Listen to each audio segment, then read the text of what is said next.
Korang sebagai rider mesti pernah alami masalah di mana bila korang ride terlalu jauh ataupun terlalu lama, punggung korang akan start rasa sakit atau pelengah kan. So, hari ni aku ada satu produk yang mungkin akan membantu mengurangkan sikit risiko untuk korang sakit punggung ataupun penat, sakit pinggang, tangkap pinggang ride jauh kan. Ataupun paling crucial sekali, aku pernah dengar masalah orang enjin motor dia vibrate terlalu kuat. Motor korang tu dah tak boleh buat apa dah, enjin memang bergegar je, bergerak sana sini, jalan sikit pun dah bergegar. So ni dia solution untuk korang.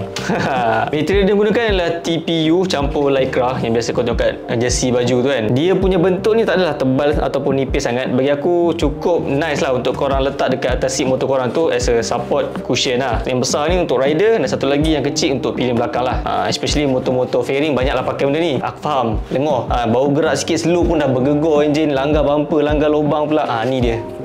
Korang boleh try guna benda ni. Benda ni memang function as in dia mengurangkan vibration ataupun ketidakselesaan dekat korang punya punggung bila atas motor tu lah. Tapi dia punya mekanisme nak lock ni aku tak berapa gemar lah. Aku tak berapa suka sebab dia semudah sangat tercabut. Even dia punya locking system pakai bentuk yang macam gigi ni memang bagi aku mudah tertanggal lah. Walaupun bila kau pasang kat seat motor korang tu tak adalah dia punya hentaman kuat sangat sampai boleh cabut kan. Tapi aku dah pakai sekali dua cabut jugalah. So kalau korang dah ada benda ni and korang rasa benda ni function, cuba korang komen kat bawah. Dan kalau korang belum ada benda lagi, cuba tengok kat kuning.